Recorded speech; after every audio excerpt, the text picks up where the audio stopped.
제 소개를 한번 드릴까요? 몇 년 전이라 좀 젊게 나온 것 같은데 이름이 되게 쉬워요, 그죠?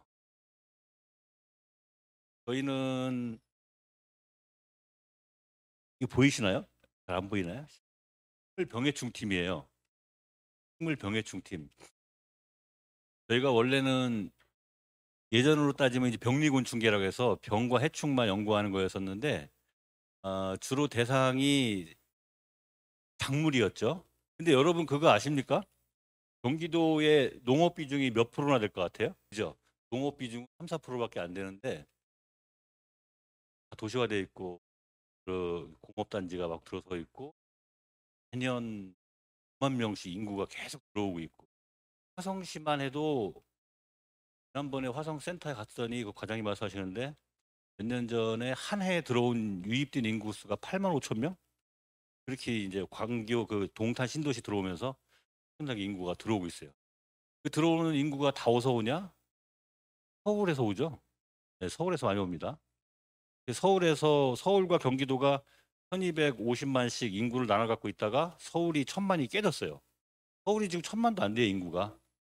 980만 정도 되고 인구가 이제 경기도 막 넘어오면서 1300, 1400 막 되고 있는 100만 명 넘는 도시면은 이제 뭐 특별시라고 좀 해줘야 되는데 그게 한 3개, 4개가 다 되니까 다, 다 특별시를 여기저기 하실 수 없으니까. 근데 인구가 1350만 정도 된다 그랬잖아요. 거기에 인구 비중이 농업인 비중이 3%, 4%라고 하더라도 딱 비율로 따지면 농업인 수는 전국에서 두 번째예요. 그렇죠? 인구 대비니까 엄청나죠. 그래서 경남인가 거기가 제일 농업인 수가 제일 많고 그다음에 아마 경기도일 겁니다. 농업인 비중은 농업 비중은 작은데 농업인 수는 굉장히 많은 도시가 또 경기도다. 근데 이제 근교농업이 발달하기 때문에 가락시장하고 왔다 갔다 하기 때문에 그 주로 거기서 옮겨갈 수 있는 엽채류나 화해 것들이 많이 발달돼 있고 저 경기 북부 쪽으로 가면은 원래부터 유명한 개성인삼이 있잖아요. 개성인삼, 금산인삼도 유명하지만 개성인삼, 육년근 홍삼 이런 것들이 또 딱 주산지를 이루고 있고 예전에는 명함도 못 내밀었던 사과 농사를 거기서 짓고 있어요. 경기도 연천에서. 연천이 개성보다 위에 있어요. 38선을 넘어야 돼요. 38선 그 38선이 아니고 38도 선. 38도 선을 넘으면 연천 시내가 막 시작이 돼요. 그 정도로 위에 있기 때문에 거기는 아직 개발 제한이 엄청 돼 있고 군사시설, 민간인 통제구역 되게 많고 이제 또 통일 대비 농업을 많이 준비를 하죠. 인삼, 콩 중심으로. 그래서 인삼 병해충, 콩 병해충, 막 그 화해 병해충, 채소 병해충 하다가 과수 쪽도 해보고 이러면서 저는 이제 쭉 20년을 해온 것 같아요. 그래서 그러다 보니까 지금 그거 이슈가 그게 있어요. 경기도가 분도가 될 것이냐. 인구는 너무 많잖아요. 한강이 또 쫙 흐르고 있죠. 경기 북도와 경기 남도가 분도가 될 것이냐도 되게 이슈예요. 그렇게 되면 경기 남도와 북도가 갈라진다 그러면 농업기술원도 북도기술원과 남도기술원이 생겨야 되는 또 어려운 문제가 있는데 그건 정치적으로 풀 문제인데 그렇게 시간 문제겠지만 그렇게 갈 것 같습니다. 북도와 남도가 갈릴 것 같기는 해요. 국회에서 좀 재정 자립도가 낮기 때문에 좀 많이 망설일 면이 있는데 대부분 국회에서는 그걸 좀 긍정적으로 보고 있다 하더라고요. 그렇게 농업인을 저희가 상대로 해서 이제 농업기술원이 역할을 하고 있는데 농업 비중은 작고 그 나머지 97%의 그 나머지를 다 아우러야 되는 그런 역할도 하고 있기 때문에 저희가 작물에 발생하는 병해충을 연구하는 팀에서 작년에 조례를 바꿔서 식물 병해충 팀이라고 바꿨어요. 식물이면 집에서 키우는 반려식물도 식물이에요, 그죠? 집에서 이렇게 아기자기하게 키우는 앞에 그 단독주택이면 정원수 관리 이런 것들 그런 것들도 식물이기 때문에 영역을 점점 넓혀가고 있고 어 저희가 기술원에서 자랑할 만한 게 하나 있으면 병해충 쪽으로 그 식물 병원을 운영합니다. 식물 병원을 운영하는데 이게 무료예요. 인터넷으로 들어가서 병해충에 대해 사진을 스마트폰으로 찍은 게 있으면 그걸 업로드해서 올리면 저희가 답을 내려주는 그 식물병원이 있는데, 그 병원도 아마 전국 지자체 농촌진흥청 못지않게 굉장히 잘 운영하고 있다. 네, 그런 것도 소개해드리고, 반려식물에 대한 관리와 이런 운영에 대한 조례도 지자체 처음으로 지금 만들고 있어요. 처음으로. 그래서 반려식물까지도 하고 있다. 소개를 거기까지 이제 일적인 건 그런 거고, 좀 더 개인적으로는 새 아이를 둔 아빠입니다. 애국자죠? 옛날에는 흔했는데 요즘에 귀해요, 그죠? 결혼도 안 하는 친구들도 많고. 딸, 아들. 200점이에요? 300점이에요? 300점인가요? 딸, 아들이요? 하긴 뭐 점수를 딸, 아들 상관없이 애 샌다면 300은 줘야 되는 거 아니에요? 그죠? 지금 딸 큰애가 대학 4학년이고 3학년 이렇게 돼 있고, 막둥이가 이제 중학교 2학년. 딸기 아빠라는 거. 딸 하나, 기집애 하나, 그다음에 있습니다. 학교는 여기 가까워요. 여기 학교는 충북대 나왔어요. 어차피 충북대 농대 나와서 충북기술원을 갈까 하다가 너무 동네 사람들 너무 많을 것 같아요. 그래가지고 저는 경기도로 가겠다. 그래서 충북기술원은 충북대 출신들이 되게 많은 걸로 알고 있는데, 경기도는 저기 제주도부터 저 강원도 저 고성 이때까지 다 섞여 있어요. 두루루 섞여 있어요. 그리고 채용을 할 때도 거주지 제한을 안 두고 전국적으로 채용하기 때문에 굉장히 다양하게, 사투리도 굉장히 다양하고 많은 사람들이 막 섞여 있어요. 되게 다양합니다. 그게 경기도를 그대로 반영하고 있지 않나 생각이 듭니다. 저는 처음에 이걸 빼놓지 않아요. 곤충에 대해서 이야기를 하는 걸. 제가 원래 곤충학을 전공했기 때문에, 왜냐하면 시간이 되게 졸린 시간이기 때문에 주무셔도 된다는 점에서 그냥 재미있는 이야기로 막 해드릴 거고, 여기로 들어가면서부터는 잠을 깨셔야 됩니다. 중간 한번 쉴 건데 잠을 깨시고, 그러니까 주무실 분은 얼른 주무시고. 제가 강의를 1년에 한 20번 해요. 20번 했는데 제일 고생한 강의는 경남 진주 갔다 왔던 기억이 있어요. 그건 진짜 사람 할 짓이 못 되더라고요. 진주까지 왔다 갔다 하는데, 진주면은 세게 달리다 브레이크 조금 못 밟으면 바다로 빠지잖아요. 그 바로 옆이잖아요, 거기. 남해안 저쪽 끝에. 진주까지 갔다 한 적이 있는데, 1년에 한 20번쯤 강의를 하는데, 보통 봤을 때는 한두 분 주무세요. 한두 분. 한두 분 주무시는데 여기 어떨지 모르겠습니다. 곤충에 대해서 말씀을 드리고, 그다음에 해충으로 넘어갈게요. 그 해충도 곤충에 이제 그 부분에 들어가기 때문에, 그다음에 뭐 천적곤충이나 이런 것들은 뭐 소개 정도만 해드리고 화학농약 위주로. 그러니까 제가 봤을 때는 주로 관행농법을 하시기 때문에 화학농약 쪽으로 이제 좀 스마트하게 농약을 이용하는 방법, 그런 쪽으로 하고. 이제는 일단 크레조를 접한 것도 저 얼마 안 됐어요. 크레조를 접한 것도. 노린재는 보통 이제 산에서 월동을 하죠. 산에서 월동을 하고 5월달. 여기는 콩 언제 심어요? 네? 콩을 2월? 6월. 경기도 같은 경우 이제 5월 하순, 그러니까 6월까지도 갔는데, 6월에 심는다 하면 애들이 기가 막히게 콩 시기하고 맞춰요. 콩 심을 시기가 됐다 그러면 우리가 콩을 종자를 구입을 해서 준비를 한다. 그 시기가 되면 노린재는 산에서 이제 내려오기 시작합니다. 산에서 겨울잠을 다 산에 자요. 언제 자러 가냐? 9월 말에 들어갑니다. 9월 말에 쭉 들어가서 과수원에 10월 달까지 막 달려 있으면 과실이 아주 단맛이 있어서 끝까지 그 미련을 못 버리고 있는 애들 빼고는 다 이동을 해요.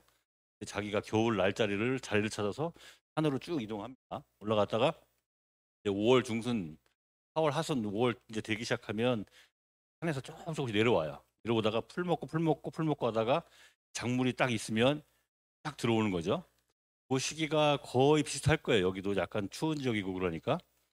근데 그 시기에 노린재가 들어오면서, 노린재 문제되는 게, 근데 그 칡이라는 게 되게 노린재가 되게 좋아하는 그 식물이거든요. 그래서 그 칡을 제거하는 것만으로도 노린재를 굉장히 줄일 수 있다고는 해요. 그 칡에다가 뭐 약을 친다든지 해서 죽이는 방법이 있는데, 크레졸 같은 경우는 영천에 갔을 때, 경북 영천에 갔는데 우리나라 유기 사과를 70%를 그분이 납품한대요. 갔더니 저온 창고가 어마어마합니다. 사과를 쟁여놨는데 사과가 유기 사과라 볼품은 없어요. 그게 한살림 그쪽으로 나간다. 한살림의 70%를 그 농장에서 하는데 몇만 평이 그냥 다 사과밭이에요. 산중턱에. 그래서 고생하다가 생각해낸 게 그분도 공부한 게 크레조를 찾았대요. 크레조를 찾아서 걸어놨더니 첫 번째 노린재 피해가 없더라. 두 번째는 이제 새 피해가 없더라. 그건 확실히 그분도 체감한다고 하더라고요.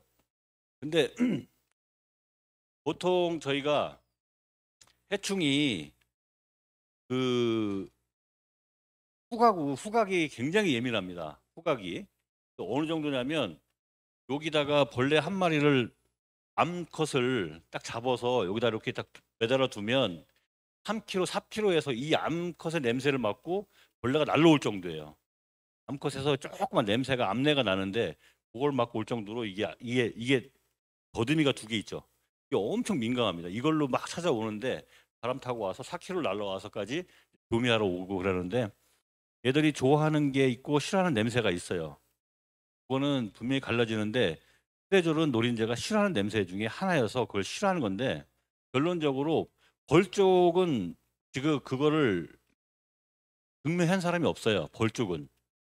그래서 크레졸은 아까 저기 선생님 얘기하신 것처럼 제가 벌과의 관계는 지금 문헌상으로 본 게 없는데 그 전에라도 진짜 꽃이 진 후에 다루면 그럼 될 것 같다라는 생각이 드네요.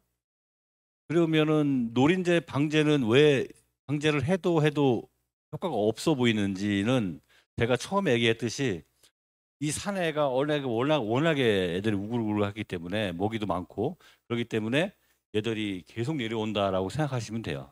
생각하시면 되고 그럼 언제 방제할 것이냐? 그럼 얘들이 주로 아침에 나와서 이제 날개 말리고 막 활동하기 시작할 거 아니에요? 활동하기 시작하면은 이제 뭐 붕붕 날아다니기 때문에 그때는 뭐 약을 쳐도 눈치가 빠르기 때문에 막 이동하기 때문에 제가 봤을 때는 바람이 없을 때 에, 해지기 전에 약을 치는 게 제일 낫겠다라는 생각을 합니다.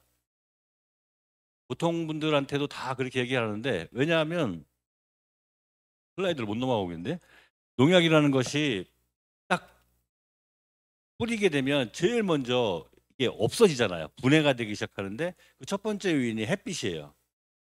햇빛이 딱 맞게 되면 이거는 막 이제 깨지기 시작합니다. 농약이 이제 그 바스러지기 시작해요. 그 다음에 비는 뭐 어차피 비 맞으면 얘가 물에서 녹아서 뭐 이렇게 되겠지만 또 씻겨 내리니까 그래서 햇빛이 제일 중요한데 그 햇빛을 우리가 아침에 부지런해서 아침에 해 뜨기 전에 쭉 시원하니까 그죠? 쭉 약지 쳐놓고 딱 보면 해가 쭉 뜨잖아요. 그때부터 막 깨지기 시작한다고요. 그리고 쫙 말라요 약이 촉촉하게 젖어 있어야 되는데 그래서 그런 것들을 하기 위해서는 일몰 전에 퇴근하기 전에 약을 쫙 충분히 져놓고 촉촉한 상태로 그냥 밤을 지새워주는 게 약도 거기 딱 붙여 있을 시간도 있고 분해도 안 되고 아침에도 우리 이제 왔을 때 제일 먼저 딱 만났을 때 약발이 제일 좋다 저는 그렇게 합니다. 그래서 낮에 치는 거는 덥기 때문에 너무 힘들고 굳이 아침이냐 저녁이냐 따지면 저녁 때가 제일 지혜로운 생각이다라는 생각이 듭니다. 약의 그 안전성을 위해서도 그렇고 효과를 또 오래 지속하는데도 더 효과가 있겠다 그런 말씀을 드려요. 여러분 농약을 칠 때 농약이 없을 때 우리가 농약 없이 수량을 빼낼 수 있는 작물이 있잖아요. 제일 많이 빼낼 수 있는 게 뭐 같아요? 농약 안 치고도 수확을 얻을 수 있는 거. 그거는 가능하죠. 저는 멸구가 안 날라오면 그냥 쭉 갈 수도 있잖아요. 되게 높죠? 7, 80%를 얻어낼 거려? 30% 날리더라도.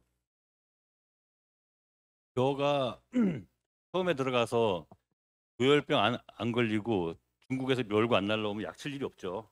그냥 쭉 가는 거예요, 그냥. 제일 힘든 게 과수인데, 제일 힘든 게 과수예요. 과수에서 최고가 복숭아예요. 복숭아는 농약을 끊으면 수확이 제로예요, 제로. 과수를 전체 사과, 배 다 따지면 11% 건진다고 해요. 조금 먹을 수 있는 게. 복숭아는 제로다. 거기 도전하시는 거니까 대단하십니다. 네, 곤충에 대해서 말씀드릴게요. 곤충은 아, 세상에 식물과 동물로만 나눈다고 치면 동물 중에서 4분의 3이 곤충이에요. 4분의 3이면 우리 복숭아 하시는 선생님도 그렇고 저도 그렇고 인종이잖아요. 인종. 하나의 종. 하나의 종인데 얘들은 150만 종. 그래서 굉장히 많은 애들이 지구상에 살고 있는데 지구상에도 굉장히 오래전부터 나왔다. 고생대 때부터 나왔기 때문에 지구상에 굉장히 잘 적응해 있습니다. 지구상에 제일 늦게 나타난 막내가 우리 사람이에요.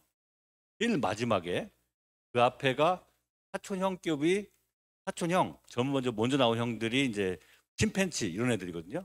침팬지보다 더 늦게 나타나가지고 우리가 제일 막내인데 지금 뭐 지구를 이렇게 장악하고 있는 것처럼 지구를 망치고 있죠. 근데 곤충은 옛날부터 태어나서 이 지구를 계속 적응해 왔다고요. 사실상 지구를 장악하고 있는 애들인데 애들이 얼마나 강하겠냐고. 그래서 하늘을 날든 나무에 기든 땅을 파봐도 벌레들이 막 여기저기 나오는 것들이 다 환경에 적응을 기가 막히게 하고 있다. 그래서 그 유명한 말이 있잖아요. 인류가 멸망해도 너는 살아남겠다. 그를 과학자들이 한 10종을 있대요. 다 그렇지 않지만 진짜 강한 생물들, 벌레. 중에서는 바퀴벌레하고 개미가 나왔어요. 딴 거 다 살죠. 진딧물 죽겠어요? 우리가 인류가 진딧물을 멸종시키고 죽겠냐고요. 인류가 멸종시킨 벌레는 기생충 하나 정도? 종이 멸종됐다고 하더라고요. 어떻게 유지를 하고 있는 연구 목적으로 유지하고 있는데 기생충은 아예 멸종됐다고 보는 거고 우리가 아무리 인- 모든 인류가 다 대들어서 진딧물과 전쟁을 치른다 해도 진딧물은 안 죽죠. 죽습니다. 근데 잠깐 주춤할 뿐이지. 인류가 멸종해도 진딧물은 여기저기 날아다니면서 우리가 남겨놓은 복숭아밭에 가서 먹고 있을 거예요. 그리고 돼지, 문어 이런 것들이 엄청난 생존력이 있대요. 예, 그 쥐. 그래서 막 원자폭탄 털어지고 막 그러니까 생각해보세요. 원자폭탄이 쾅쾅 떨어져가지고 완전 난리가 났어. 쑥대밭이 됐어요. 그럼 어떤 생물이 움직일까? 그러면 개미가 왔다 갔다 하다가 쥐가 왔다 갔다 거리고 그러면서 이제 막 살아남는 애들이 생각하면 이제 여러 가지 과학적으로 들었지만 곤충은 절대 우리가 멸종시키지 못합니다. 그래서 해충도 그래서요. 해충도 우리가 절대 박멸을 할 수가 없어요. 그냥 우리가 타협을 보고 여기까지만 밀도를 줄여놓고 이제 노골의 농사 끝나고 이 정도로 돼야지 얘들을 박멸시킬 수는 없다. 그 농약회사들은 끝까지 먹고 사는 겁니다. 이게 뭐 같아요? 딱 돌리신 분이 보이는데 해도 돼요? 장수하늘소. 장수하늘소예요. 우리나라에서 하늘소 중에 가장 크고 얘가 천연기념물이에요. 천연기념물은 함부로 잡으면 안 돼요. 함부로 잡으면 잡혀갑니다. 얘를 잡거나 그럼 잡았으면 빨리빨리 그 환경부에 신고해야 돼요. 천연기념물이기 때문에 문화재청에도 신고해야 돼요. 두 가지 기관이 있어요. 장수하늘소가 왜 천연기념물이 됐을까? 천연기념물로 된 곤충 중에 1호거든요. 요즘에 한일 정상회담 그 많이 하는데 일본과 관련이 많아요. 장수하늘소는 이 장수하늘소가 전 세계적으로 살고 있는 데가 여기입니다. 이 빨간 안에. 일본은 옛날에 여기 붙어 있다가 떨어져 나왔다고 주장을 하죠. 그래서 자기들은 원래 핏줄이 대륙의 기운을 갖고 있다. 그래서 이 대륙의 진출을 왔던 거죠. 대륙으로 나갈 방을 갖고 장수하늘소는 말은 못하지만 그 이야기를 해줍니다. 니들이 대륙하고 붙어 있었으면 우리가 여기 못 살았겠냐? 저는 아무리 땅을 파봐도 일본은 바다에서 푹 올라온 섬나라다. 다 그 얘기를 다 해주는 겁니다. 그렇고 적인 역사적인 배경 이런 걸 다 했을 때 천연기념물로 인정해주고 있는 거예요. 함부로 잡으면 안 되고요.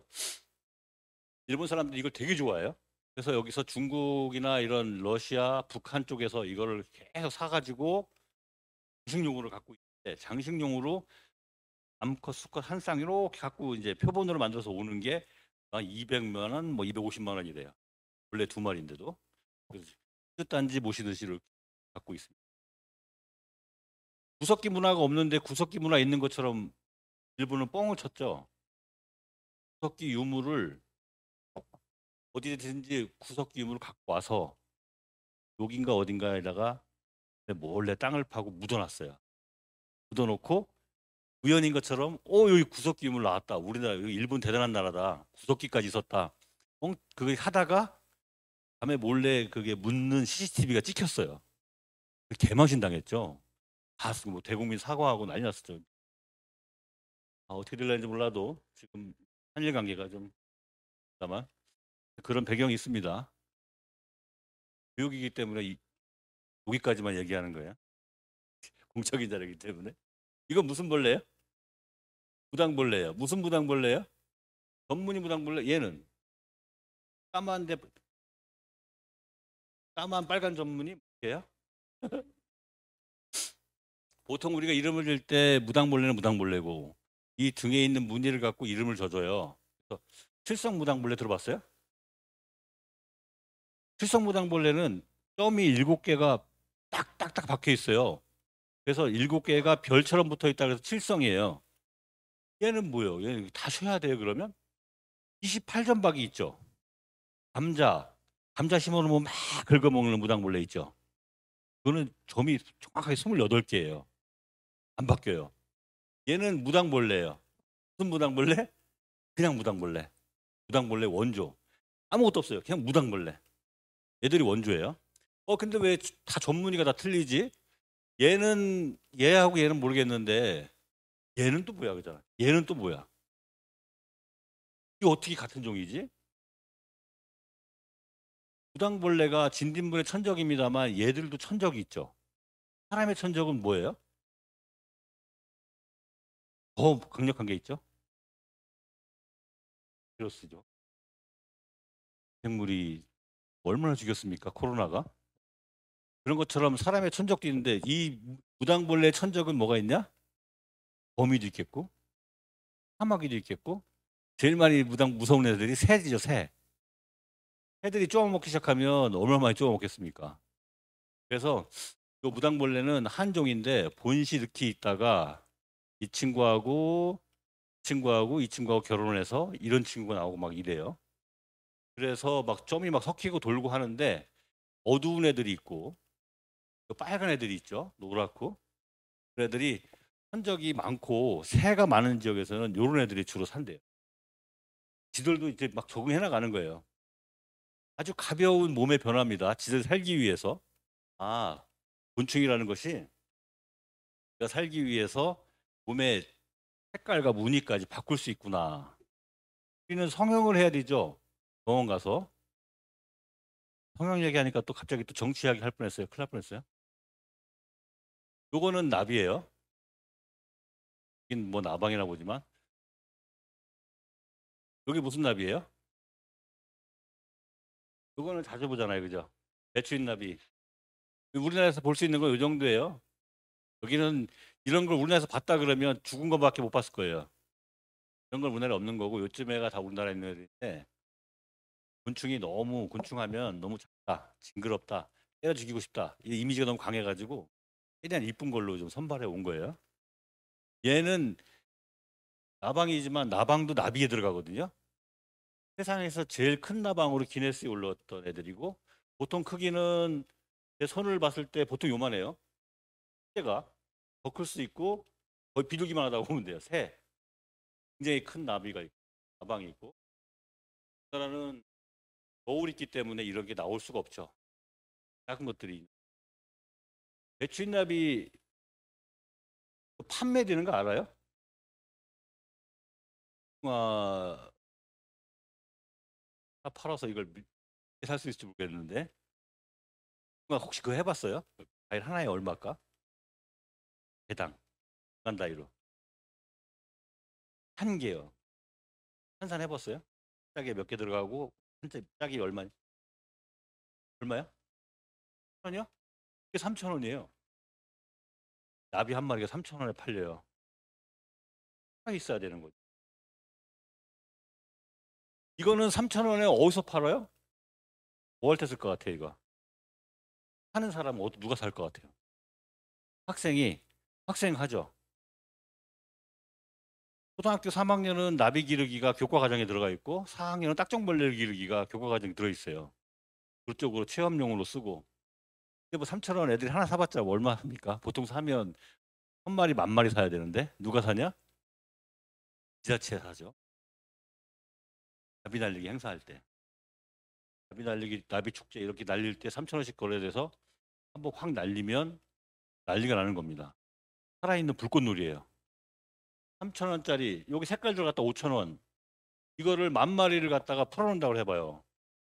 그럼 여기 쭉 써가지고 여기 딱 군수님 앉아 있고 여기들 유치원생들 빽빽빽거리고 있고 있다가 하나 둘 셋 하면 확 뚜껑 열잖아요. 그럼 사진 그때 못 찍으면 큰일 나죠. 그때 못 찍으면 그렇게 해서 판매하는데 우리가 3,000원에 사가지고 10,000마리를 여기다가 확 뿌렸어요. 그래서 배추를 심고 있었어요. 어떻게 됩니까? 난리 나죠. 배추 심으세요? 먹을 거. 그러니까 먹을 거 소중하잖아요. 이라도. 저쪽에 배추 나비가 막 때로는 막 날아다니고 있어요. 절대 걱정하지 마시라. 그걸 말씀을 드리려고. 나비 날리기 할 때는 여러분 수컷만 날려요. 수컷만 날려요. 암컷은 바퀴를 못 나와요. 새끼만 낳고 있어요. 새끼만 계속. 그래서 이게 다 크면 우리가 병아리 감별사 마냥 병아리 감별사 보셨죠? 꽁무니 딱 보고 안놈 순놈 막 골라내잖아요. 그것처럼 얘들도 번데기 보면 암컷 수컷을 막 날린다고요. 수컷만 모아가지고 이렇게 예쁘게 해서 날리니까 애들은 꿀만 먹다가 죽어요. 새끼도 못 낳죠? 수컷이 어떻게 새끼 나요? 그렇기 때문에 전혀 뭐 군수님한테 항의할 필요도 없다. 네, 그렇게 해서 예쁜 나비 한번 빌렸고 종을 이렇게 표본한 거 되게 예쁘죠? 그냥 오동나무 관에 시체처럼 쭉 일렬로 서 있는 게 아니고 이렇게 놓으니까 되게 예뻐요. 곤충이 있다는 걸 좀 말씀드릴 거예요.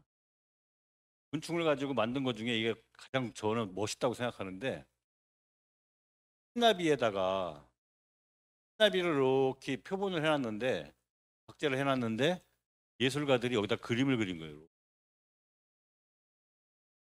얘를 우리는 하얀 나비라고 생각했는데 그분들은 여기가 하얀 도화지로 보였나 봐요. 그래서 이렇게 해놓으면 이게 얼마나 비싸게 팔리고 이렇게 하겠어요. 굉장히 분주하시네. 이게 뭡니까? 낙엽이죠. 곤충이 살기 위해서 주변의 사물과 굉장히 유사하게 뭐 카멜레온 저리 가라 정도로 굉장해서 그런 낙엽을 지나가다가 자기도 모르게 그걸 밟아 죽일 수도 있다는 거. 그런 애들이 있어요. 그죠? 네. 평상시에는 낙엽처럼 숨어 있다가 암놈이나 수컷을 만나기 위해서 자기 존재를 해주는 거예요. 여기서 빛이 반사되면서 탁 나오면은 그걸 보고 애들이 온단 말이에요. 뭐가 반짝반짝하네 그러면 저거는 우리 종족이다 하고 온단 말이에요. 배추나비가 아무리 펄럭거려도 안 오죠. 얘들이 내는 그 빛이 따로 있어요. 날개에서 좋은 애들도 있고 굉장히 많아요. 비슷하게 생긴 애들. 사물과 이것도 여기 건전지 놓고 드론을 만든 거예요.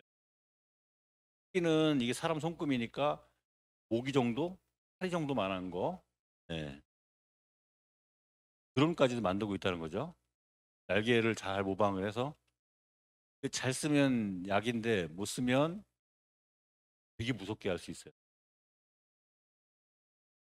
지금 연구 목적으로 하고 있는데 여기다 뭘 탑재할지가 문제지. 여기다가 코로나 바이러스를 탑재를 시켜버리면 또 나쁜 마음 먹고 한 10,000마리를 북한으로 날렸다 그러면 누가 살아남겠습니까? 여기저기 팡팡 떨어질 텐데 잘 써야 된다 이거죠. 잘 쓰는 경우가 또 하나 있어요. 여기 광주 화정동 저번에 아이파크 무너진 거 뉴스 보셨죠? 막 무너졌는데 사람이 구조대가 못 들어가서 되게 애먹었던 경우가 있어요. 이거 어딜 들어가야 될지. 근데 징그럽게 우리가 잡고 싶은데 끝까지 살아나는 이 바퀴벌레 있잖아요. 막 그 틈만 있어도 막 삐집고 들어가고 몸이 어떻게 되는지 막 찌그러지면서 막 들어가잖아요. 얘들은 못 들어갈 데가 없어요. 좀만 틈만 있으면. 그래서 사람이 어떻게 했냐?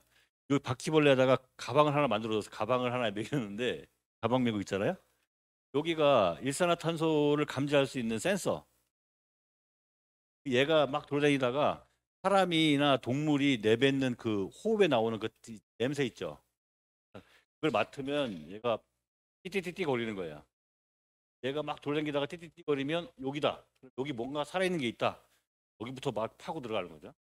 그런 식으로도 이용을 하고 있다는 곤충을.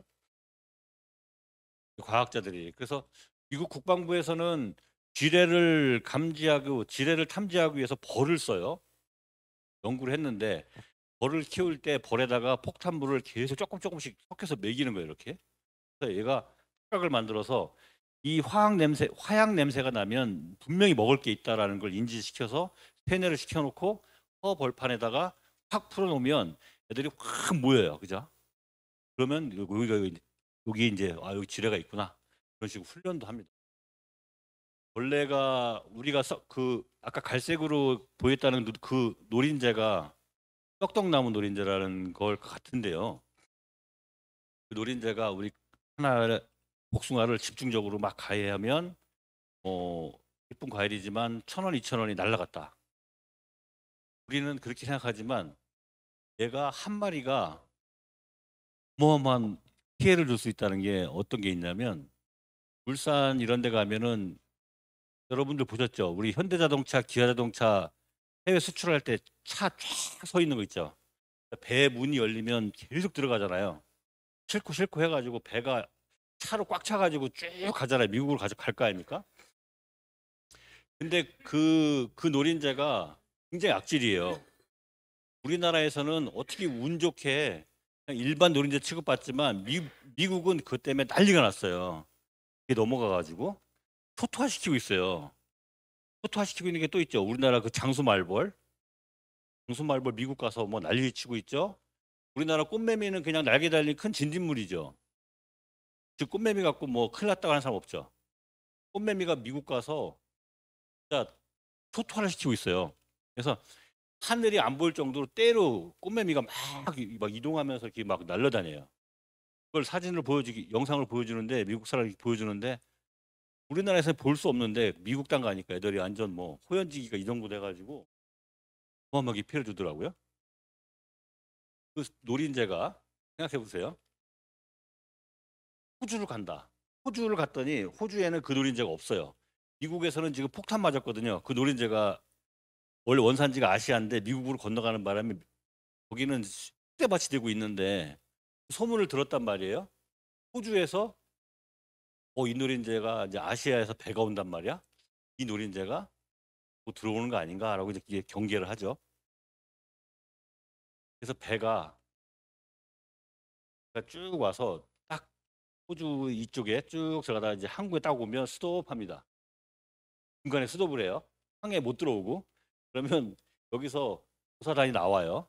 쭉 나와서 이 배를 다 뒤져요. 원래 한 마리 들어있나? 그 노린재 있나? 차를 다 뒤져봅니다.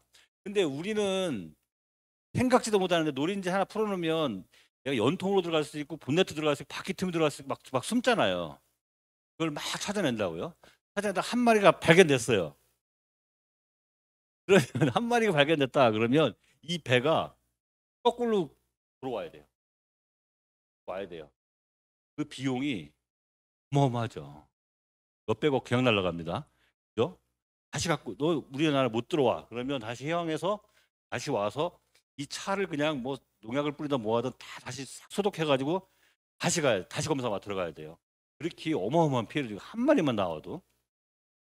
그게 핵심에 있던 게 아까 그 노린재가 피해를 튀게 주고, 미국에 처음 갔을 때 그 노린재를 방지하기 위해서 어떤 연구를 했냐면 세상에 못 보던 노린재가 초토화시키고 말까 얘들이 미국 땅에서 어떻게 살지를 모르니까 마약 탐지견을 훈련을 시켰어요. 마약 탐지견을 훈련을 시켜서 그 박스에다 노린재 한 마리 놓고 박스를 이만한 공간에다가 하나씩 놓고 개를 푸는 거예요. 냄새 맞춰가지고 개가 막 가다가 탐지할 거 아닙니까? 딱 앉으면 박스 열면 오니까 그걸 훈련을 시켜가지고 야외로 내보내서 산에 막 끌고 다니면서 애들이 막 긁으면 여기 노린재가 있구나 해서 그렇게 막 연구를 했어요. 미국에서는 수백억 들었어요. 수백억 그 프로젝트 하나가. 얘들이 미국 땅에 와서 어떻게 막 번지고 어떻게 피해를 주는지 안 보이니까 그걸 찾기 위해서 마약견도 막 탐지견도 막 올려놓고 하는 게 그 노린재 한 마리입니다. 어마하죠. 그래서 피해를 단순히 농작물뿐만 아니고 일반 산업에도 엄청 피해를 주고 있다. 해충이. 그런 쪽 말씀드려요. 그리고 이 지구상의 곤충이 하늘과 나무와 땅속 애들이 막 드글드글한 이유가 뭐냐? 첫 번째는 외굴격이에요. 사람은 뼈가 살 안에 있죠. 곤충은 뼈가 아예 박혀 있어요. 그래서 여러분들이 갖고 있는 뭐 조만한 뭐 바늘 이런 걸로 찔러도 잘 안 찔리는 애들이 단단하게 갑옷을 입고 있어서 이순신 장군이죠. 이순신 장군도 그 용맹하시지만 전쟁터에 나갈 때는 몸을 보호하기 위해서 갑옷을 입을 수밖에 없는데 얘들은 태어날 때부터 애벌레도 배추인나비가 꾸물꾸물하지만 걔들도 갑옷 입고 있는 거예요. 갑옷이 늘어나요? 안 늘어나죠. 그래서 안 늘어나기 때문에 그 입고 나올 수밖에 없는 거예요. 원래가 허물을 벗는 게 그거예요. 갑옷이기 때문에 갑옷 갖고 나왔어요. 우리나라에서 가장 존경할 만한 분이 저는 세종대왕과 이순신 장군이라고 생각을 하는데 23승 무패 훌륭하신 분이죠. 그러면 23전 23패를 하는 데가 있을 거 아니에요. 일본이죠. 일본의 아카자키라는 그는 쓰리 안에 드는 일본 장수가 있는데 피눈물을 흘리면서 일본으로 마지막에 도망가서 겨우 살아서 도망갔다가 죽었죠. 일본에서 죽었죠. 그 사람이 이순신 장군 소문을 듣고 이제 했는지 몰라도 전쟁 중에 일기를 씁니다. 원래 장수들은 기록을 남기는데 이제 전중 일기를 막 쓰는데 그 일본 장수가 이순신을 떠올리면서 딱 네 문장을 썼대요. 일본 학자들과 어느 나라 학자들도 우리나라 역사를 왜곡하기 위해서 망치려고 작정을 하고 나쁜 마음으로 의도적으로 타고 들어갔다가 결국에는 이순신의 빠가 됩니다. 이렇게 훌륭한 사람이 없다. 그 정도로 흠이 없는 분인데 세종대왕하고 이순신에 대해서 이렇게 왜곡할 수는 없잖아요. 대부분 못 하잖아요. 그 장수가 죽으면서 남긴 글을 보면서 이순신을 떠올렸는데 첫 번째 이순신이에요. 어떻게 발음했는지 모르겠어요. 이순신 그렇게 발음도 못하죠. 애들 혀가 짧아서. 이순신 가장 만나보고 싶은 사람 딱 썼대요. 첫 문장. 한 번도 본 적 없으니까 배에서만 봤지 어렴풋하게 봤지 만난 적 없잖아요. 두 번째 이순신 만나면 가장 차 한잔 하고 싶은 사람 그랬대요. 일본 사람은 차를 좋아하니까 대화 좀 해보고 싶다. 어떤 사람인지 궁금하다. 그런 괴물이 궁금하다. 세 번째는 워낙 자기 부하가 많이 죽었기 때문에 진짜 그 수족 같은 부하들 다 죽었기 때문에 이순신 하면서 가장 죽이고 싶은 사람이라고 딱 써고 세 번째 쓰고 네 번째 이제 총 마무리를 하면서 이순신 네 번째 문장이 가장 존경하는 사람 있었답니다. 일본 장수도 그렇게 쓰고 죽었어요. 피눈물 흘리면서 죽으면서도 그렇게 훌륭한 분도 전쟁 나갈 때는 갑옷을 입고 나가는데 얘들은 갑옷을 입다. 어떤 벌레가 있냐면 여러분 우리 바느질 할 때 그 쓰는 바늘로 이게 안 뚫리는 것도 있어요. 너무 딱딱해서. 그럼 어떻게 해요? 놓고 쳐요. 가지고 이렇게 못 박듯이 박는 경우도 있어요. 너무 딱딱해서. 왜냐하면 이렇게 해서 우리 표본을 만들 때 이게 제일 먼저 여기다 핀을 꽂거든요. 다리를 잡아야 되니까. 다리 피고 뭐 더듬이 피고 막 하는데 이게 안 들어가는 경우 그게 딱딱한 애도 있어요. 갑옷을 아예 갖고 태어났다. 외골격. 이런 외골을 갖고 있는 것들은 많죠. 꽃게도 있고 새우도 있고 그죠? 허물 벗잖아요. 딱딱한 거. 근데 왜 곤충이 그 지구상에 이렇게 제일 많이 살고 있느냐? 이게 핵심이에요. 곤충은 되게 작게 있고 날개까지 달고 있어요. 제가 2008년도부터 강의를 해서 지금까지 벌레의 정체를 물어봤는데 답을 맞춘 경우는 한 번도 없었어요. 무슨 잠자리 같아요? 그러니까 못 맞추죠. 꼬마 잠자리예요? 아, 곤충의 이름을 질 때 크면 그러니까 작으면 꼬마나 애자를 붙여요. 열구도 아주 작은 건 애멸구. 되게 꼬마 잠자리. 조금 박제해 놓은 거예요. 화석을 본떠가지고 박제해 놓은 거예요. 예, 예, 이런 것들이 화석에 있는데 화석에 있는 모양을 본떠서 모형으로 만든 건데 이런 잠자리가 옛날에 알고 있었다는 거예요. 예, 날다가 이런 거 다 없어지고 작은 것들만 지금 남아 있는데 얘도 지금 멸종위기종인데 작아서 좋은 점이 뭐예요? 작아서 좋은 거. 안 보이죠? 이 공룡하고 비교해 봤어요. 이 공룡이 이 배를 채우려면 몇 톤을 계속 먹어야 되죠? 먹고 싸고 먹고 싸고 해야 되는데 얘들은 아무리 먹을 게 없고 지질이 빡한 땅에 가도 얘들이 먹다가 흘린 부스러기만 갖고도 몇 세대를 먹고 대대로 먹고 살죠. 조금만 먹으면 되니까 이만큼만 산다는 거예요. 그리고 가뜩이나 작은데 안 보이는데 날개까지 있어서 막 도망다니기 편하고 짝 찾기도 편하고 막 이래가지고 이런 적응력이 있어서 얘들은 살아남았다. 공룡은 멸종했을까요? 멸종 안 했을까요? 안 했어요. 제 강의를 들으면 공룡은 절대 멸종하지 않았다.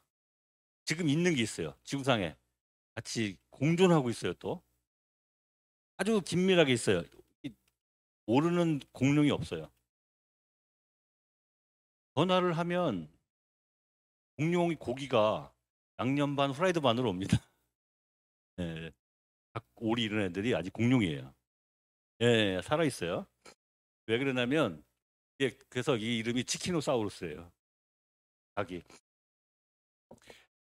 땅을 파다가 공룡뼈가 툭 튀어나왔다. 그러면 뼈를 맞추다 보면 제일 먼저 골반뼈, 요 다리뼈, 종아리뼈 이거를 보거든요. 요 가슴뼈, 가슴뼈.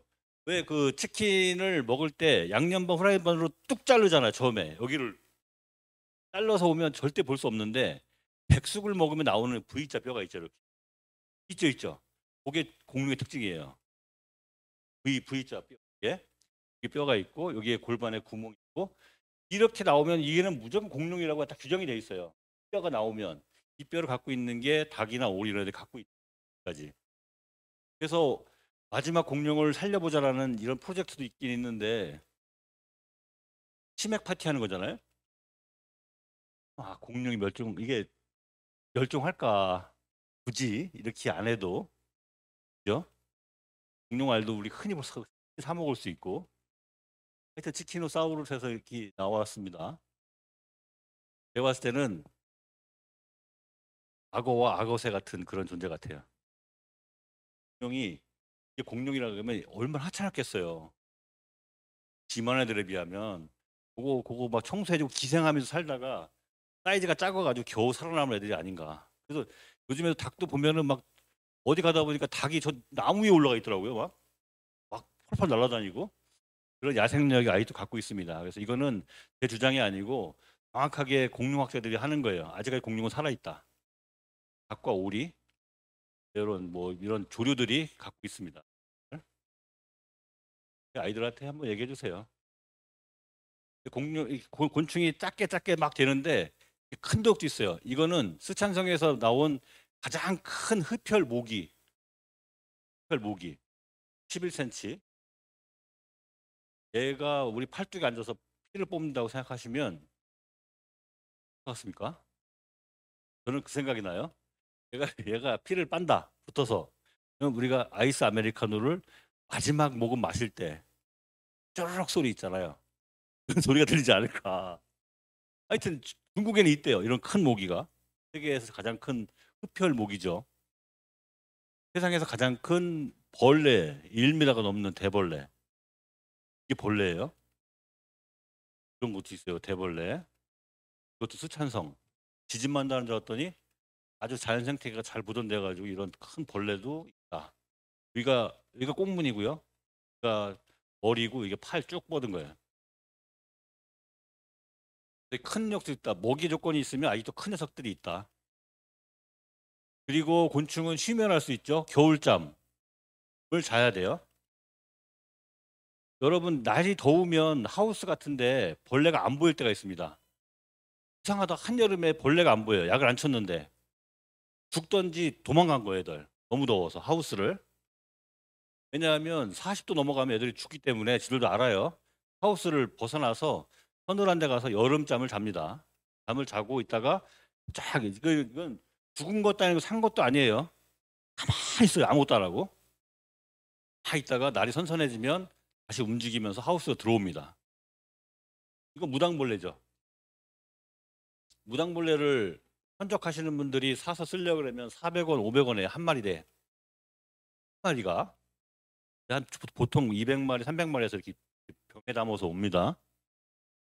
이 무당벌레가 얼마나 멋있는 녀석들이냐면 무당벌레는 날이 추워지면 겨울잠을 자기 위해서 애들도 잠자리를 봐야 될 거 아니에요. 보다가 가장 따뜻한 곳을 찾아서 딱 날라와요. 제일 먼저 가장 최적지를 발견한 친구가 여기다 하고 이제 손을 외칩니다. 그러면 그 동료들이 그걸로 향해서 막 모여요. 그래서 모여서 막 피라미드를 쌓아요. 이대로 겨울을 나는 거예요. 그러면 눈 오고 비 오고 그러면 여기 다 얼어 죽죠. 얼어 죽어요. 몸이 다 얼음 덩어리 돼가지고. 얘들은 살죠. 얘들은 그거 알아요. 그렇기 때문에 그 하나 얘들 죽을 줄 알면서도 그냥 밖에 있는 거예요. 왜냐하면 얘들만 살면 얘들이 또 봄에 또 새끼 쭉 낳기 때문에 자기 희생을 할 줄 아는 애들입니다. 무당벌레가. 그걸 한번 만들고 싶어요. 10월 달에 대이동이 시작하는데 10월 달에 따뜻하게 이렇게 산뜻하게 장소 마련해주면 동네 무당벌레가 다 올 거 아닙니까? 그래서 산 밑에는 무당벌레가 되게 민원도 들어와요. 하도 많이 와가지고 그 집이 따뜻하니까 모아서 한 마리에 200원씩만 팔아도 근데 뭐 시설하시는 분한테 이렇게 팔면 되잖아요. 그러니까 겨울 내내 그 애들 진딧물 잡아먹다가 내년 봄에 확 풀어주면 될 거 아닙니까?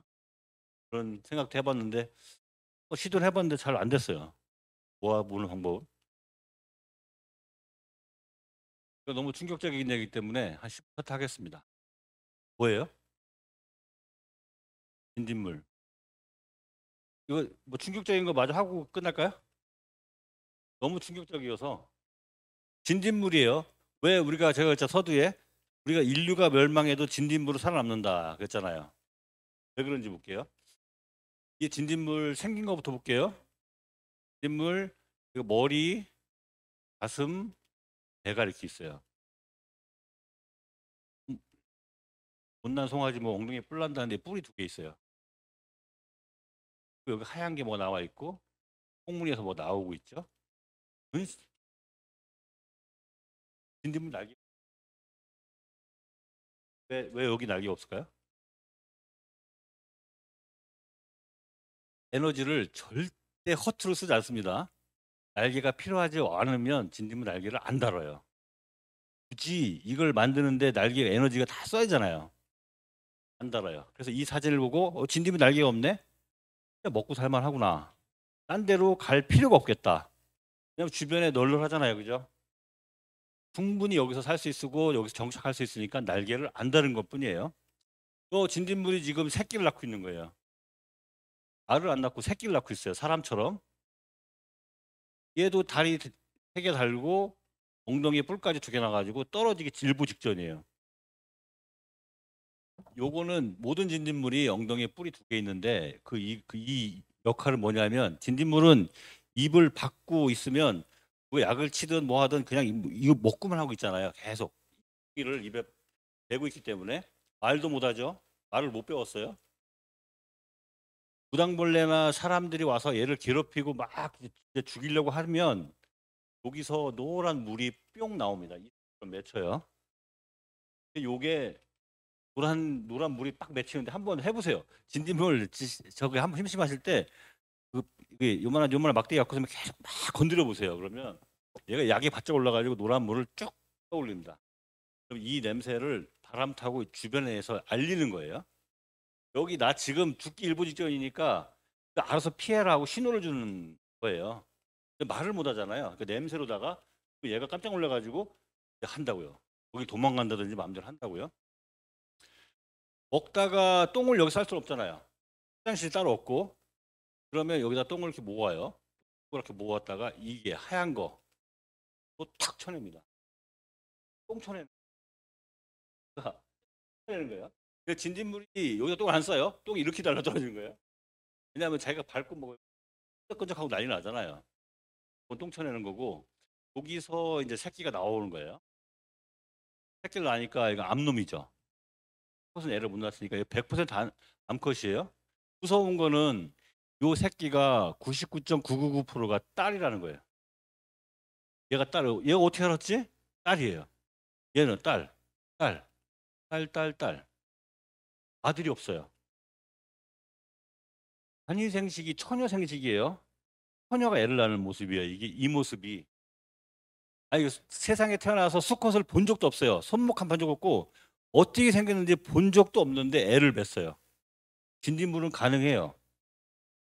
가능한데 그것도 새끼도 못 낳고 삐리삐리한 수컷보다는 새끼를 많이 낳을 수 있는 암컷만 낳겠다고 판단하면 암컷만 내는 거예요.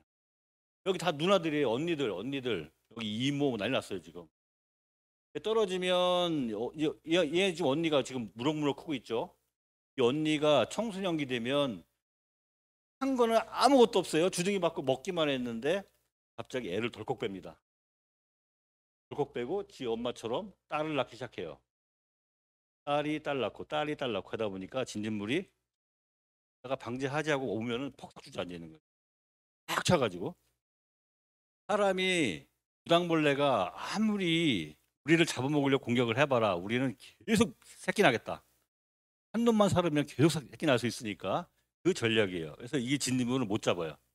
약을 치면 이 중에 한 녀석이 그 약재 내성 있는 녀석이 한 번 나온단 말이에요. 그 새끼들이 새끼를 낳으면 욕하는 거 아니에요? 새끼가 새끼 나면 그 새끼는 그 약이 안 듣는 거죠. 그게 내성이 오는 거잖아요. 그렇게 오기 때문에 얘들은 처녀가 애를 낳는데 딸만 난다. 애를 낳을 수 있는 딸만 난다. 딸 집단. 처음에 딱 오면 날개 달고 와요. 날개를 달고 딴 데서 왔을 거 아니에요? 딱 오면 그 다음 새끼들부터 날개가 없습니다. 그죠? 여기 이제 새로운 땅이 왔으니까 그걸 봤을 때는 한가로운 여름에 먹이가 아주 풍족한 조건에서 처녀가 딸을 낳고 있는 모습이에요. 그 모습이 딱 사진이에요. 아니 그러면 진딧물은 수컷이 없느냐? 있어요. 특이하죠. 무당벌레가 추워서 산으로 들어가서 겨울잠을 자려고 막 들어갈 때 진딧물은 추위를 느끼면 갑자기 아들 생각이 납니다. 그래서 날씨가 추워지는 9월 말이나 10월 이때 되면 갑자기 딸 낳던 애가 아들을 낳기 시작해요. 되게 무섭죠? 자기가 성을 만들어 보래요. 아무것도 한 거 없어요. 그냥 아들 낳고 딸 낳고 아들 낳고 딸 낳고 이제 이래요. 이제 막 아들 낳다 딸 낳다 그러면 그 아들이 딱 떨어지면 옆에 있는 딸들 여기 암컷하고 교미를 합니다. 일생에 한 번이에요. 가을, 늦가을. 교미를 하면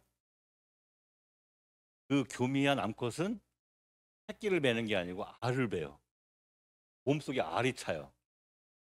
그 알이 딱딱하게 코팅돼 있어가지고 계란보다 굉장히 두꺼운 이런 딱딱한 벽으로 그 알을 싸고 있는데 그 알들을 나무가지 틈에다가 탁탁탁 놓고 모든 세대는 죽는 거예요. 이 혹독한 겨울은 이제 알이 견디는 거예요. 딱딱하기 때문에 눈바람, 비바람에 다 견뎌요. 그러면 딱 깨어나면 엄마의 사랑이 느껴집니다.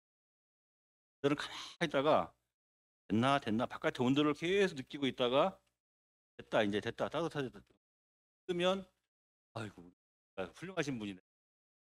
새싹이 돋아나오는 그 밑에다가 알을 놓은 거예요. 바로 가서 먹으면 되게끔 그런 데만 알을 쭉 놓고 가요. 그럼 봄이 돼서 엄마의 사랑을 느끼면서 진딧물이 알에서 팍 깨어나잖아요. 그때부터가 알에서 깨어나는 모든 진딧물들은 암컷입니다. 그때부터 또 수컷이 없어요. 또 딸라고 또 나가는 거예요. 가을이 올 때까지. 때문에 진딧물은 어마어마하게 번식할 수밖에 없는 겁니다. 사람으로서 할 수 없는 거죠. 날개를 떼다 붙였다가 혼자서 애를 낳고 딸 낳고 싶으면 딸 낳고 아들 낳고 싶으면 아들 낳고 알 낳고 싶으면 알 낳고 새끼 낳고 싶으면 새끼 낳고 요게 진딧물 수컷입니다. 늦가을에 암컷 이렇게 해서 교미하고 있는 거. 항상 그 뒤에서 이렇게 하죠. 힘든 장면이에요, 되게. 그 생각해 보세요. 진딧물이 여기가 하나도 없는 아주 새파란 복숭아 잎이 왔어요. 딱 날라왔어요. 오, 여기 완전 노다지네. 약도 안 친 것 같고. 이왕이 좋냐고 딱 왔어요. 날개 달고 왔겠죠? 진딧물이 날개 달고 오는 경우가 있고 개미가 물어다 주는 경우 있죠. 개미가 개미가 진딧물을 잡아먹고 다니네 아니 딱 물구섬에 갑니다. 잎에 깨끗한 잎이 있으면 거기다 딱 놔줘요. 개미하고 공생을 하는데 어쨌든 왔어요. 그럼 새끼가 이제 그 애미가 딸을 낳을 거 아닙니까? 그러면 이제 증조 할머니 되고 고조 할머니 되고 하면서 딸이 딸 하면서 손을 계속 낳잖아요. 여기 꽉 차요. 진딧물 꽉 차요. 그럼 첫 애미 처음 왔던 애미의 모든 피가 다 여기 몰려 있는 거잖아요. 똑같은 그 애미의 그 딸 들어보셨죠? 그 애미의 그 딸이 가장 유명했던 일화가 뭐예요? 아 진짜 맞네. 그 애미의 그 딸이네. 대한항공 때 오잖아. 대한항공. 대한항공 때 엄마 소리 지르는 거하고 딸내미 막 비행기 돌려버리고 난리 나잖아요. 그뭐 땅콩 해양하고 막. 아, 진짜 그 애미의 그 딸이네. 그러면 똑같을 거 아니야 성격이. 수컷이 없었어요. 할머니부터 그 피가 계속 내려온 거예요. 근데 무당벌레가 왔어요. 쭉 잡아먹으려고 하는데 봤대요. 봤더니 진딧물이면 생각도 똑같아야 될 거 아니에요. GM이하고 세 가지 행동이 벌어지는데 한 녀석들은 저 위로 막 도망가고 한 무리들은 나 몰라 하고 죽은 척하고 가만히 있고 잡아먹으려 잡아먹어. 세 번째는 여기 한 무리들은 밑으로 막 뛰어내려요. 굉장히 적극적으로 막 뛰어내려요. 아예 여기 탈출해야 한다. 그럴 수 있다. 근데 이상하다. 왜 그러지? 같은 피인데 도망간 놈 떨어진 놈 모아놨더니 떨어진 님은 계속 떨어져요. 도망간 놈 계속 도망다니고 이거 뭔가 성격이 있구나. 그래서 인물도 개성 있다라는 논문이 나와요. 이렇게. 근데 제 생각에는 아무 생각해도 이해가 안 가잖아요. 수컷이 교밀한 것도 아니고 한 애미한테서 계속 그 핏줄이 그대로 내려왔는데 어떻게 생각이 틀릴까? 신은 위대합니다. 신은 진진분한테도 살아갈 수 있는 전략을 준 거예요. 똑같이 판단하고 똑같이 움직였으면 여기가 아닌 갭이요 그러면 끝나는 거죠. 몰살 될 수 있어요. 몰살. 잘못 판단하면. 근데 각자 자기들이 생각할 수 있는 판단에 조금씩 여지를 줬기 때문에 얘들은 다 죽더라도 뛰어내는 놈은 살 수 있다. 이런 식으로 마지막 여지를 주지 않았나 저는 그렇습니다. 요게 아까 봤던 진딧물 수컷입니다. 삐리삐리. 얘하고 교미하면 이렇게 우루사 같은 알을 낳고요. 얘가 혼자 하면 새끼를 낳고 그 애미나 그 새끼나 그것도 똑같고 먹는 것도 똑같아요. 얼마나 해통이 안 서요. 새끼랑 애미랑 먹이 갖고 싸워야 되는 그런 일이 벌어지죠. 나비 같은 경우는 애들은 풀 먹어라 어른들은 풀 먹게 하고 아예 그냥 먹이를 갈르는 경우도 있어요. 완전 변태라고 하고 여기 불완전 변태라고 하는데 이 벌레를 곤충을 3등분하면 어떻게 돼요? 초등학교 문제 났대요. 곤충을 3등분하면 어떻게 됩니까?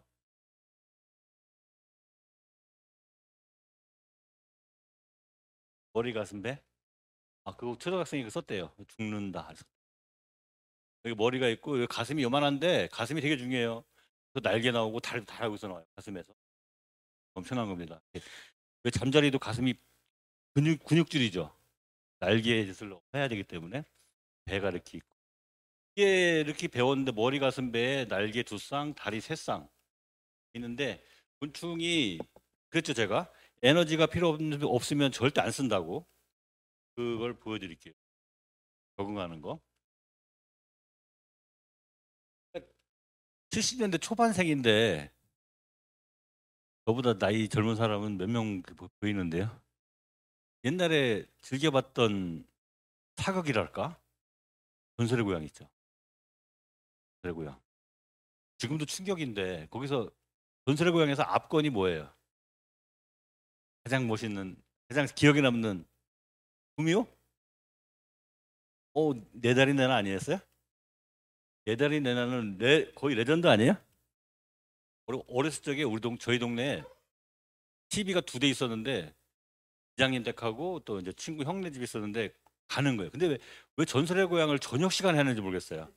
가로등도 하나 딱 있는데 그거 보고 집에까지 뒤도 안 돌아보고 막 뛰어가는 거예요. 얼마나 무서운지 뒤돌아보면 큰일 나거든. 내 다리 내놓을 것 같다 해서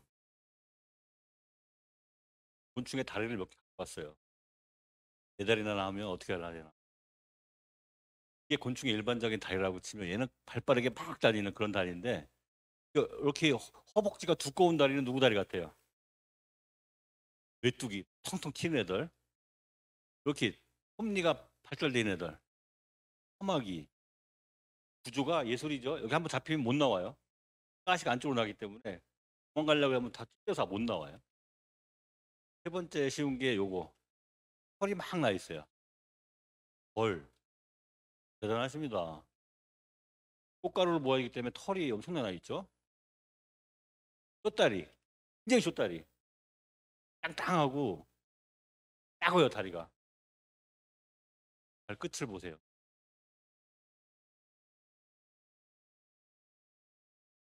땅을 파고 다니는 애들. 땅이 파는데 발이 길어봤자 이거 어떻게 팝니까? 땅강아지가 되게 비싸요. 땅강아지가 엄청 비싸요. 땅강아지를 사는 사람 누가 살 것 같아요? 옛날에 뭐 한약재로 썼으니까 한약재명이 루그라고 해서 한약재도 썼는데 요즘에 한약재로 쓰는 대신에 어부들이 샀어요. 장어 낚시하는 분들. 이거를 땅강아지를 장어 낚시 미끼하고 같이 끼워서 넣으면 그분들 말은 그래요. 물고 나올 확률이 90% 넘는데요. 장어가 그렇게 좋아한대요. 얘가 움직임이나 이제 몸에서 나오는 냄새들이 그 땅강아지를 5천 원에 주고 사간단 말이에요. 한 마리에. 그런 주고 사가는데 그게 없으니까 이제 귀뚜라미를 사가요. 한 마리 1,000원 해가지고. 근데 5천 원 주고 사가서 자연산 장어를 사면 잡으면 얼마예요? 그 자연산 장어가 시가. 시가.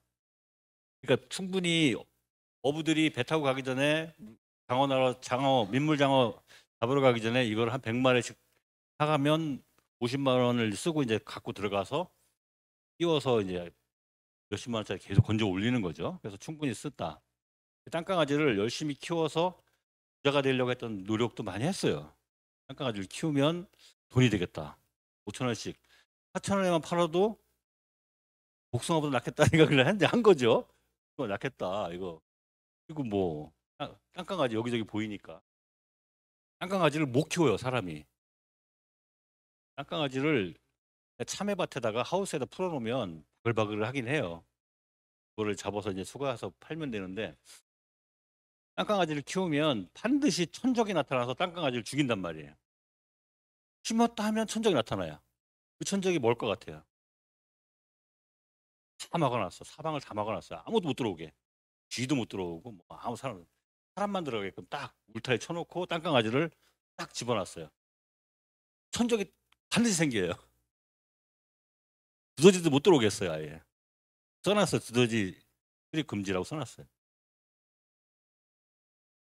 땅강아지의 천적은 땅강아지예요. 그래서 힘들어요. 불을 파고 가다가 둘이 만나면 하나는 죽어야 되는 거예요. 영역이 있어서. 그래서 여기다가 딱 몇 마리 놓으면 항상 그 마리만 살아요. 그 마리만. 영역이 있었기 때문에.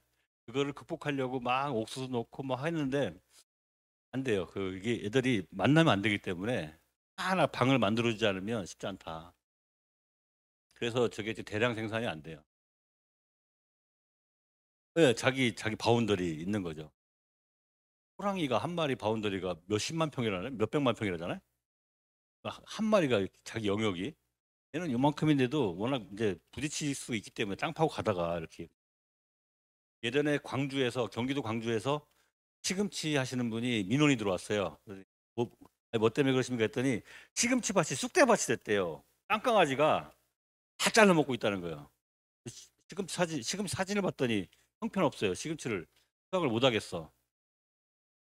생각났죠. 그래서 알겠습니다. 조금 기다리세요. 그래서 제가 조금 이따 다시 전화 드릴게요 하고 딱 끊었어요. 누구한테 연락했을 것 같아요? 땅강아지 파시는 분. 이게 웬일이냐면 얼른 갔어요. 바로.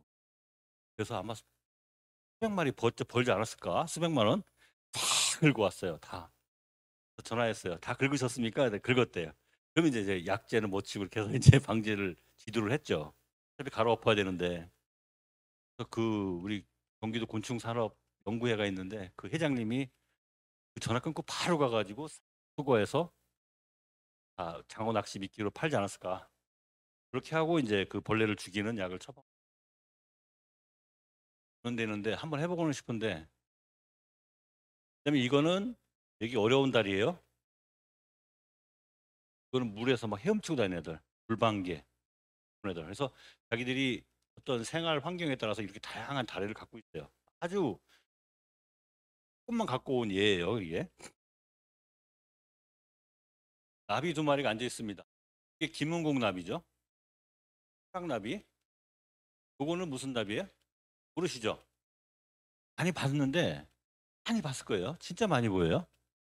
모르는지 모르겠어요. 이 차이점을 보면 나비하고 나방하고 차이는 그 더듬이 끝에 있습니다. 더듬이가 이렇게 볼록하고 통통한 녀석은 다 나비고요. 이렇게 쭉 뻗은 애들은 다 나방이에요. 그 나비다. 얘도 통통하죠? 나비다. 호랑나비. 차이점이 뭐예요? 꿀 빨고 있는데 얘는 손을 빨고 있다? 이게 입이잖아요. 빨고 있는데 얘는 손을 빨고 있어요. 다리 세 쌍이라고 했는데 얘는 다리가 두 쌍입니다. 하나, 둘.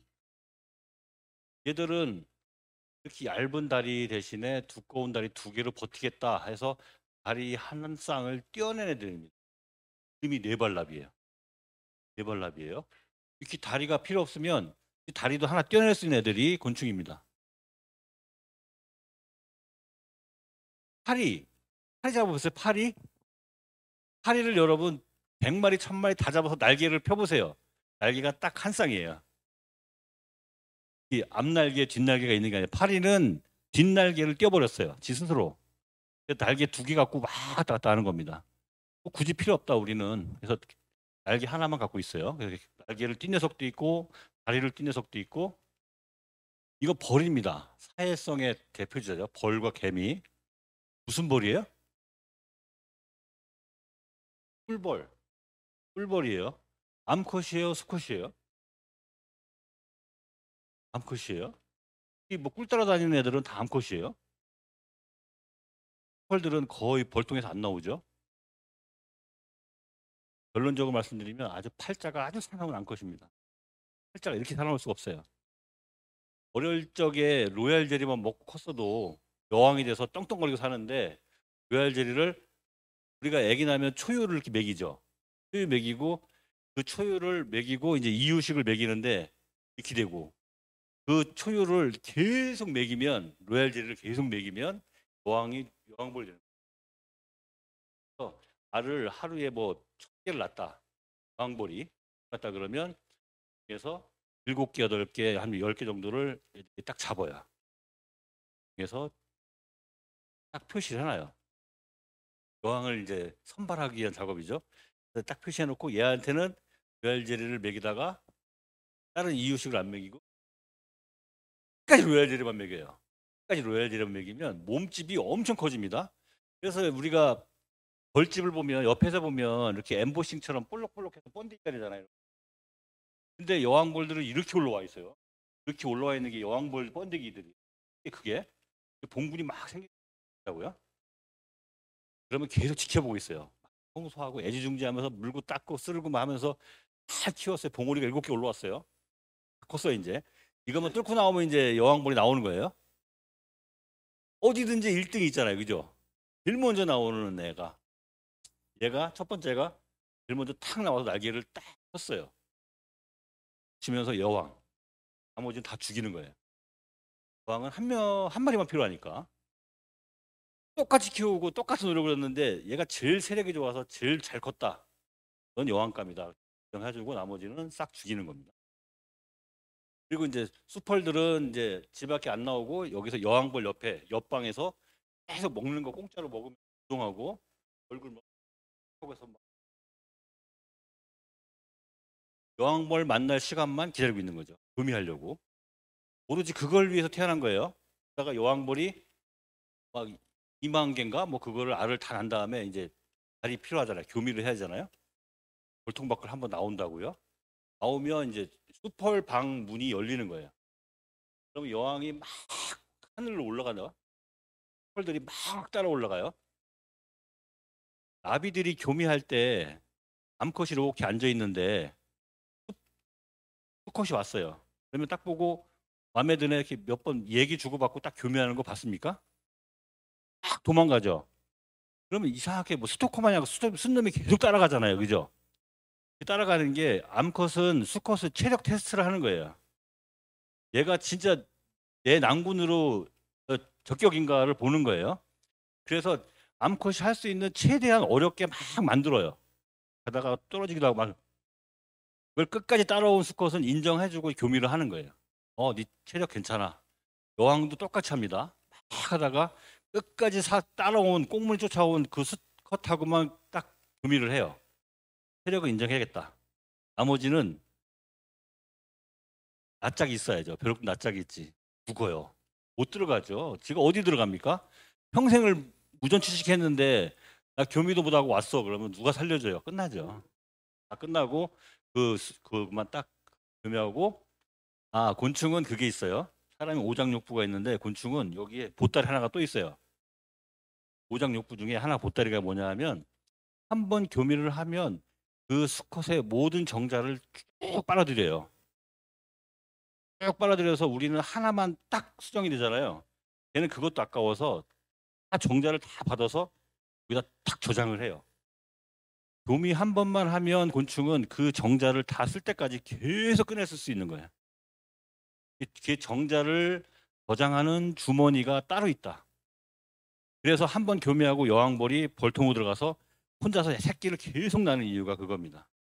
그래서 이거를 암컷을 낳을 거냐 수컷을 낳을 거냐 판단을 해요. 지가 주변에 봐서 잘 보세요. 교미를 했어요. 근데 그 주변에 있는 수컷을 다 싹 뺐어요. 싹 뺐어요. 우리가 인위적으로 봤더니 전부 암컷만 있는 거예요. 암컷이 그러면 얘는 수컷을 막 냅니다. 그 수컷이 술을 채울 때까지 수컷만 나요. 그래서 5대5를 거의 맞춰놔요. 그래서 이거를 유정란을 낳을 거냐 무정란을 낳을 거냐 수정을 시킬 거냐 안 시킬 거냐 혼자 판단해가지고 혼자서 애를 막 낳으면 수컷이 막 나오고 이거를 암컷 정자를 빼서 수정을 시켜서 내보내면 암컷이 나오고 막 이렇게 지가 막 조절을 합니다. 그 다음에 암수가 어느 정도 됐다 그러면 암컷 내놓고 수컷 내놓고 그렇게 하는 거예요. 조절을 다 합니다. 우리는 아들 낳으려면 어떻게 해요?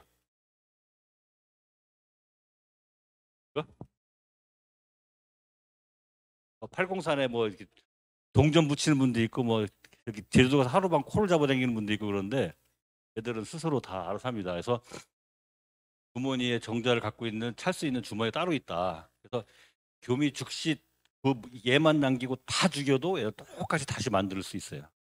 그 무리를. 근데 얘는 암컷이라고 했잖아요. 암컷이라 여기에 유치원생이나 초등학교 초반 애들 마냥 아주 미성숙한 난소가 있어요. 암컷이니까 난소가 있어요. 근데 난소가 자라질 않아요. 새끼를 못 낳는 난소가요. 아직 미성숙해서. 그걸 왜 그러냐? 여왕벌이 그 이를 페로몬을 쫙 중간에 계속 볼통해서 그러면 난소가 찌그러들어요. 이게 착하질 않아요. 그래서 뒤만 날려고 이제 서로 약속한 거예요. 근데 얘를 잡아 빼가지고 보호해줄게 하고 혼자서 잘 키우면 난소가 무럭무럭 자라서 얘도 새끼를 낳을 수 있어요. 근데 사회적 약속을 하고 저들은 일만 하겠다. 일벌로 남겠다 해서 이렇게 하고 여왕벌만 해서 그만 목적으로 모시고 계속 이어서 얘들입니다. 팔자가 사납죠. 남자 손목 한번 못 잡아보고 죽어요. 일만 평생 일만 하고 벌집 보세요 왔다 갔다 하는 거 그죠? 처음에 어른이 돼가지고 이제 됐는데 안 하고 처음에는 벌통을 못 나가요. 아무것도 모르잖아요. 벌통을 나간 적도 없고. 그래서 처음에는 막 쓰레기 줍고 이런 것만 합니다. 어떻게 하면서 배우는 거예요. 학생들. 그러니까 이제 중장년 30대, 40대가 정도 사람 나이로 따지면 어느 정도 이제 짬밥 있다 그러면 그때부터 애를 키우기 시작해요. 그래서 밖에서 먹이 갖고 오면 받아가지고 애 먹이고 애 핥고 더우면은 날개로 이렇게 해서 시원하게 해주고 이렇게 하면서 청소하고 하면서 계속 애를 키운다고요. 무조건 애만 키워요. 그렇게 해서 중년이 다 됐어요. 60대가 넘었어요. 60대면 이제 기력 다 빠지고 언제 죽을지 몰라요. 그러니까 소위 말하면 나를 잡았어요, 이제. 이제 순서가 없는 거예요. 이제 가면 가는 거예요, 이제. 수명이 거의 다 됐다. 그러면 잘 보세요. 우리가 평생 이 교실에서 평생을 살았다고 생각해 봐요. 여기서 태어나서 바깥에 화장실 어딘지도 모르죠. 누가 왔다 갔다 하는지 모르죠. 바깥에가 어떤 위험한 상황인지 모르죠. 그 바깥의 상황을 벌집을 나가야 될 거 아니에요. 누가 먹이를 가지려면 그 먹이를 누가 가지러 가냐? 어르신들이 갑니다. 70대 어르신들. 소위 난 다 살았어. 할 만큼 살았어. 그러면 그걸 손들을 먹이기 위해서 지금 벌 왔다 갔다 하는 다 어르신들이에요. 할 만큼 산 분들이. 그래서 벌을 함부로 죽이고 스트레스로 당구고 그러면 안 되는 거예요. 절대. 노인공경 차원에서도 평생 일만 하다가 마지막 언제 죽을지 모르는 위험한 상황을 내가 감수하겠다고 뛰어나와서 풀을 계속 따와서 계속 날리는 것들이 노인분들이에요. 네, 노인분들이요. 개미도 크래커 던져놓으면 크래커 들지 끌고 가는 게 할머니, 할아버지, 아니, 할머니들이에요. 할머니들. 뭐 다 바깥에서. 그 젊고 중장년들은 다 그 벌통 안에 있다고요. 거기서 계속 일만 하고 있고. 바깥이 얼마나 위험한지는 알기 때문에 두렵기도 하지만 노인분들이 가서 그 꿀을 계속 따오는 겁니다. 따오는데 노인분들 여기서 60대 됐어요? 나가세요. 이게 아닙니다. 60대 되세요? 근데 그것도 딱 순번이 있어요. 여기 60대 분들이 한 70명이 왔어요. 딱 100명이 왔어요. 그러면 80분은 여기 앉아서 쉬세요. 다 그런단 말이에요. 85분까지도 쉬셔도 돼요. 15병이나 20명은 나가세요 한단 말이에요. 그래서 여기 노인정이 또 차려져 있어요. 볼통 안에. 일도 안 하고 그냥 노인정이에요. 먹이 오면 먹고 하면서 대기하고 있어요. 처음에 이제 갑순이 할머니가 나갔단 말이에요. 거미줄에 걸려서 죽었어요. 안 들어와. 꿀이 계속 들어와야 되는데 갑순이 할머니가 안 들어왔어요. 그러면 이제 을순이 할머니가 노인정에서 나가는 겁니다. 또 나가요. 그 꿀이 똑같이 들어와야 돼요. 근데 100분이 할머니들이 다 나가서 쫙 나갔다가 갑자기 농약을 확 쳐서 다 죽었다. 이 벌통 끝나는 거죠. 그렇기 때문에 뱀이든 벌이든 예비력이 들어가 있어요. 한 번에 판단하지 않아요. 여기가 아닌 게 이게 아닙니다. 하는 겁니다. 얘들 다 굶어 죽이기 때문에 끝까지 일을 하다가 생각해 보니까 애도 못 나지. 그것은 쳐다본 적도 없고 손목 한번 못 잡아봤지. 시집이 끝났잖아요. 일만 하다가 머리 후루룩 이제 막 저려오기 시작하지. 속상하잖아요. 속상해서 가끔 이 꿀을 마십니다. 이제 꿀을 게다가 꿀단지 갖고서 이렇게 팔고 꿀하고 바꿉시다 그게 아니고요. 간혹 이 꿀 따라가다 보면 나무에 과실나무가 있는데 이 오래되면 발효가 돼요. 꿀을 금방금방 캐치하지 않으면 살짝 시큰하게 발효가 된단 말이에요. 그게 알코올이 생기면서 술처럼 되는 거예요. 과실주가 생기는 거예요. 꿀술이. 그걸 먹으면 취해요. 제가 정신을 못 차려요. 그 영상이 있는데 벌이 왔다 갔다 하잖아요. 난리도 아니에요. 이렇게 갑니다. 하다가 땅에 탁 떨어지기도 하고, 예, 아예 못 날고 툭툭 이렇게 하고, 그래서 이렇게 술이 취하면 자기가 행동이 제어가 안 되죠. 근데 이제 이 할머니 한 분이 나는 끝까지 꿀을 가지고 집에 가야겠다 하고 그냥 뒤뚱뒤뚱 하면서도 집에 갔어요. 왔어요, 집이. 그럼 뭐가 있어요? 음주 검문을 합니다. 뭐 기계로 부세요도 아니고요. 날라오는 폰 보면 알죠. 그건 정상적인 날갯짓이 아닌데 술 먹었네. 그러면 그 벌통 안에 있던 그 딱 경계병들 있잖아요. 말벌이 오면 어떻게 싸울까 고민하고 있었는데 갑자기 할머니가 일켜 온단 말이에요. 말벌이고 뭐고 이가 벌집이면 요 앞에 1m 이 정도에서 음주 검문이 이루어지는데 음주 검문은 검문도 안 하고 그냥 목을 자릅니다. 그냥 뚝 떨어져 죽어요. 몇 마리가 달라붙어서 술 취한 술 취해서 꿀을 갖고 오는 그 사람의 목을 잘라서 떨어뜨립니다. 이 땅을 밟지도 못해요. 왜냐하면 그 꿀을 절대 애들이 먹으면 안 되기 때문에 그걸 철저하게 그냥 여기서 딱 차단해 버립니다. 벌들이 장난 아니에요. 네. 근데 벌이 양봉이 있고 한봉이 있죠. 한봉은 대단해요. 장수 말벌이 한 마리 오면 한 50마리, 100마리 목을 잘라버리지 애들 그죠? 툭툭 잘라서 다 죽이잖아요. 그리고 꿀을 다 훔쳐갖고 가잖아요. 양봉은 속수무책이에요. 그냥 와서 테러를 당하고 가는데 한봉은 장수 말벌하고 살아온 이게 역사가 길잖아요. 얘들하고 싸울 수가 있어요. 우리 그 바위 틈에다가 놓는 한봉들 있잖아요. 이렇게 토종벌들. 토종벌들은 어떻게 죽이냐? 말벌이 막 오면 얘들도 어차피 그러겠지만 막 달려 들어가서 말벌을 다 에워싸요. 네? 얘는 에워싸기만 하지 말벌이 툭툭 떨어져 죽는데 토종벌들은 딱 싼 다음에 날개를 푹 떨면서 몸의 온도를 쫙 올려요. 애들이 힘을 모아서 온도를 올리기 시작하면 40 몇 도까지 올라가요. 뜨끈뜨끈하게 막 올라온단 말이야. 그럼 장수말벌이 죽어요. 그 열에 죽어요. 장수말벌이. 근데 양봉은 그 온도를 못 올려요. 그 온도까지 못 올려요. 토종벌들은 적응을 하고 있다. 장수말벌에. 애들이 훨씬 많죠. 애들이.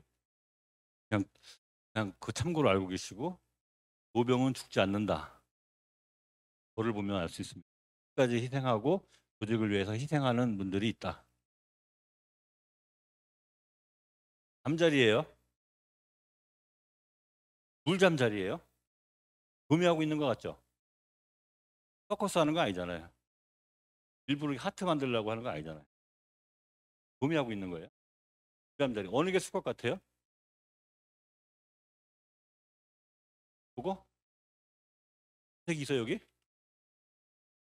요거? 파란색? 자리는 무조건 수컷이 위로 올라가요? 그래요?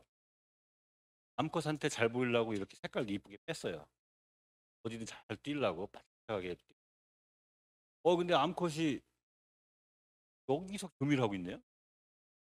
그런데 여기에 설마 생식기가 있는 거 아니잖아요. 제일 먼저 수컷이 암컷을 딱 발견하면 어우 저 처자가 괜찮네. 제일 먼저 가서 제일 먼저 하는 행동이 목덜미를 채는 거예요. 목을 탁 잡습니다. 꼬리로. 꼬리가 여기 이렇게 돼 있어요. 발굴이 돼 있어서 탁 채요. 그러면 되게 이쁘게 보이죠. 끌고 가는 게 수컷이 끌고 가는 거예요. 쭉 끌고 가다가 그동안 뭐 이제 좋은 얘기를 해주고 분위기 잘 만들면 얘가 이제 마음을 놓죠. 내려앉아서 딱 앉아서 위에 목덜미를 이렇게 쭉 끌어당깁니다. 내가 이렇게 쭉 끌려온 거예요. 이렇게 끌려오면 그다음에 이제 암컷 역할이 중요하죠. 자기 생식기를 이렇게 구부려 가지고 갖다 대줘야 돼요. 수컷 생식기는 여기 있는 거예요. 여기는 그냥 여기 잠깐 있고 이렇게 딱 구부러져 지금 찰나예요. 교미를 딱 하고 있는 찰나인데 그러면 여기서 끝에 두 번째에서 정자가 여기 있어요. 정자는 여기 있어요. 정자가 이동을 해요. 쭉 이동을 해서 기다려 합니다. 나 들어가야 되는데 아니 기다려 그럽니다. 왜 기다리지? 처녀가 아닐 수 있잖아. 처녀가 아닐 수도 있. 방금 전에 다른 수컷하고 교미하고 올 수도 있잖아요. 다른 수컷하고 교미하고 있으면 여기 주변에 자가 묻어 있습니다. 기다려 하고 기다립니다. 그래서 뭐가 쭉 나와서 해요. 다른 수컷에 정자가 묻어 있네. 그럼 여기를 막 긁어내요. 다른 수컷 정자를 최대한 긁어내요. 왜냐 내 새끼가 중요하지 남의 정자가 뭐가 필요합니까? 아 긁어내요. 싶으면 이제 그때 사정을 딱 하는 겁니다. 그래서 하는 그 순간이에요. 그래서 자기 새끼를 보존하고 보존하려는 그 본능이 굉장히 셉니다. 교미를 한 다음에는 어떻게 해요? 쿨하면은 놔주는데 대부분 쿨하지 않아요. 그러고도 목덜미 잡고 또 날아갑니다. 또 다른 수컷이 채갈까봐 그 목을 안 놓아주죠. 그래서 진짜 질척거리는 수컷들은 물가에 날랄 때 끝까지 붙어 있죠. 그 두 마리가 붙어서 이렇게 하는 거 봤죠. 이게 그 이유 할까봐 내 정자를 딴 놈이 꺼내 버릴까봐. 그래서 애들한테 한번 얘기해 주시면 좋을 것 같아요. 이게 의처증의 끝판왕이에요. 이게 모시나비. 의미를 잡고 있던 말던 뭐 이게 숨어서 다른 치던 말던 이게 아니고 도저히 할 수가 없어요. 교미를 했다. 그러면 어떻게 하냐? 생식기를 막아버려요. 암 교미를 못하게 여기다가 손톱 같은 거를 딱딱한 물질을 발라놔가지고 두 번 다시 교미를 못하게 생식기를 막아버려요. 이게 그거예요. 그런 거 달고 있는 나비가 돌아다닌다? 그러면 암.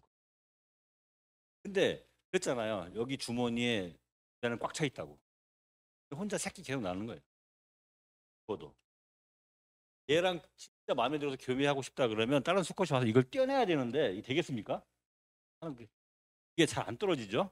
그렇기 때문에 교미를 못하고 얘는 평생 딱 한 번을 교미하고 나서 그냥 새끼만 낳다가 끝나는 겁니다. 이게 모시나미가 있어요. 살아남는 방법들이 되게 다양하죠. 곤충이 오해를 받고 있는데 벌레들이 다 피해를 준다고 생각하는데 피해를 주는 벌레들은 20%밖에 안 됩니다. 나머지는 다 좋은 일 하고 있어요. 세상에 쓸모없는 곤충은 없다고 저는 생각합니다. 해충도 쓸모가 있어요.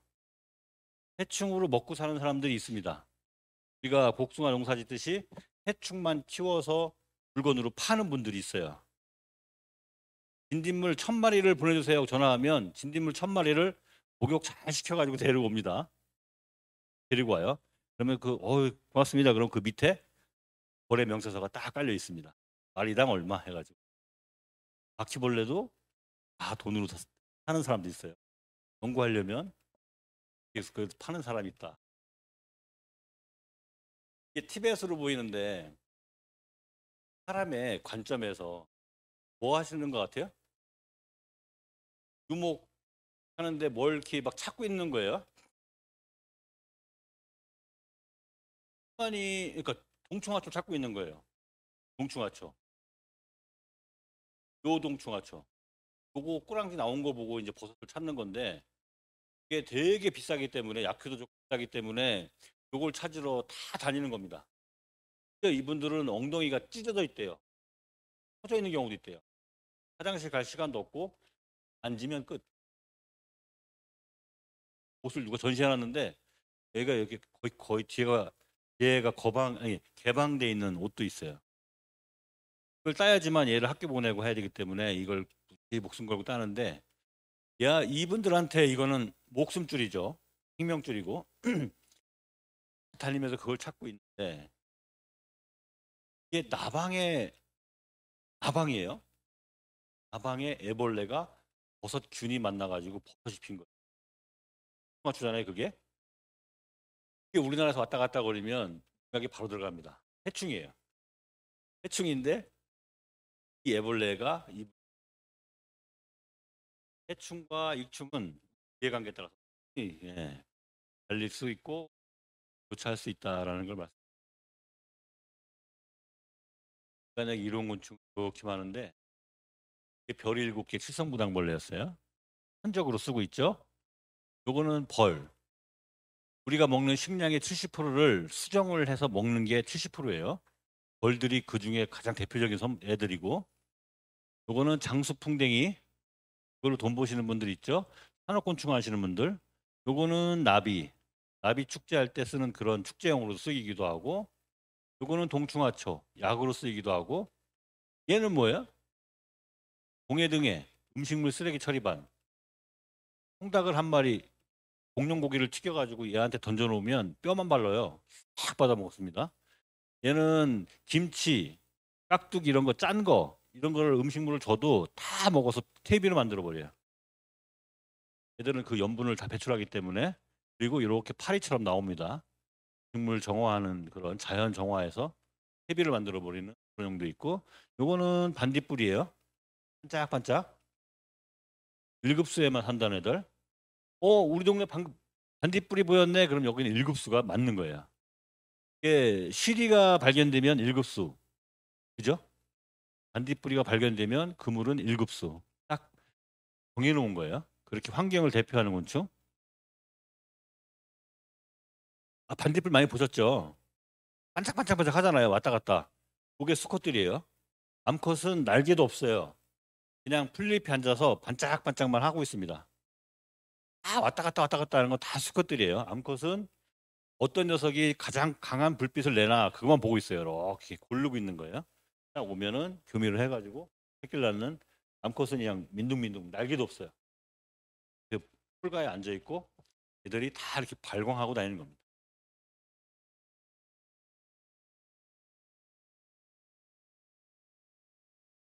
네네네. 새로운 거는 뒤에 나올 텐데 점이 28개 있는 게 있어요. 그것만 해충이에요. 무당벌레는. 점이 28개인데 그거 되게 힘들어요. 되게 많기 때문에. 확보면 아실 거예요. 다 잠을 주무셨으니까.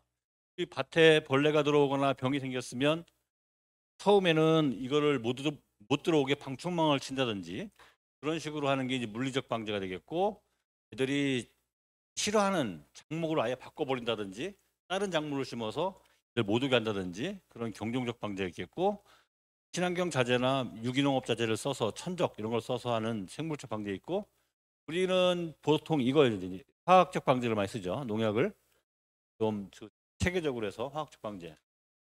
저는 이걸 다 아우러 쓰는 걸 되게 좋아합니다. 하나로 묶어서 좋은 거 띄워오고 농약은 최소화하고. 제가 봤을 때는 물리적 방제로는 이 방충망을 쳐야 되는데 육묘하고 이럴 때는 이 원터치 모기장이 최고인 것 같아요. 많은 규모로 하면 모르겠는데 소규모로 뭐 자기가 조그만 텃밭에 뭘 심는다 그럴 때 원터치 모기장이 이게 7,000원, 8,000원 하는데 1초죠, 1초? 펴가지고 던지면 쫙 펴지잖아요. 그걸 모판을 이렇게 놓으면 홍채벌레 빼고는 다 못 들어갈 거예요. 배추를 심어놨는데 그 배추 향이 굉장히 배추잎이나 이런 걸 자극을 하다 오잖아요. 어떻게 들어갑니까 여기를?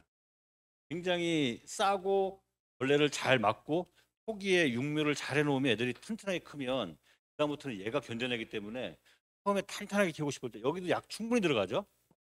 쭉 뿌리면 약이 그냥 물에 들어가요. 그렇게 해서 케어하는 것 용도로 되게 좋은 거고, 다 쓰면 접어서 그냥 얘네 또 써도 되는 거고. 여기 끈끈이 트랩을 많이 쓰시라. 여기 노지니까 노지도 많이 쓰시는데 시설하우스에는 필수 아이템입니다. 필수 아이템. 노린재 때문에 트랩은 쓰지 마세요. 절대로. 페로몬 트랩 이런 거 쓰세요? 안 쓰시죠? 그냥 크레들로 내 쫓치는 게 나아요.